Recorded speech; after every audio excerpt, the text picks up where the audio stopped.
Le constat d'échec, il est là, il est présent en Seine-Saint-Denis. C'est la responsabilité de certaines collectivités locales, c'est la responsabilité de l'État.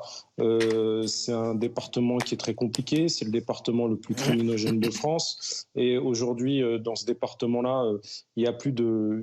La police de proximité n'existe plus. La plupart des crimes qui sont gérés par les collègues des grosses PJ de Seine-Saint-Denis, ce sont des règlements de compte. Et les individus sont très souvent interpellés. Donc, en termes de résultats, on est là. La problématique, c'est surtout la visibilité. C'est de la visibilité de policiers sur le terrain. C'est la gestion, comme on parlait sur le sujet d'avant, des mineurs. Au-delà des délits de droit commun, il y a les violences intrafamiliales qui sont une priorité. Il y a le trafic de stupes qui est une priorité. Vous avez la sécurisation des lieux de culte qui est une priorité. Je ne remets pas en cause tout ça, mais je suis désolé. Il y a un moment où on ne peut pas tout faire. Soit à un moment, on va nous renforcer et s'adapter et dire qu'aujourd'hui, on n'est pas assez, notamment la nuit.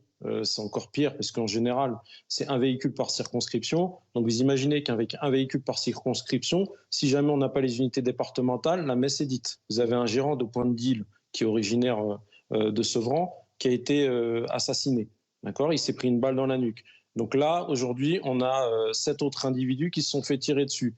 Vous vous doutez bien que derrière, malheureusement, même si aujourd'hui on a multiplié le nombre d'effectifs sur place par 5, vous vous doutez bien qu'il va y avoir un match retour. C'est comme ça que ça se passe, c'est la loi du talion en Seine-Saint-Denis, et notamment dans les autres départements d'Île-de-France. Donc je pense qu'au-delà des mesures sur les mineurs, il faut de la présence policière, parce qu'il ne faut pas oublier que dans ces quartiers-là, il y a des gens qui veulent pouvoir vivre. Et aujourd'hui, si vous voulez vivre, il faut que la police elle puisse aller dans ces quartiers-là. Ce n'est pas le cas. Là, cette semaine, notre syndicat a fait un tract, on a pris des dizaines de tags avec des menaces de mort envers les effectifs des BAC, envers les effectifs locaux, des menaces de mort contre les policiers, parce qu'en fait, ça leur plaît pas qu'on soit là. Aujourd'hui, quand on va faire une perquisition dans les quartiers de Seine-Saint-Denis et dans beaucoup d'autres quartiers en France, de manière systématique, lorsqu'il s'agit d'une affaire de stup, on retrouve des armes. Quand vous voyez déjà que les trafiquants sont en capacité déjà de payer un guetteur qui en moyenne peut être âgé de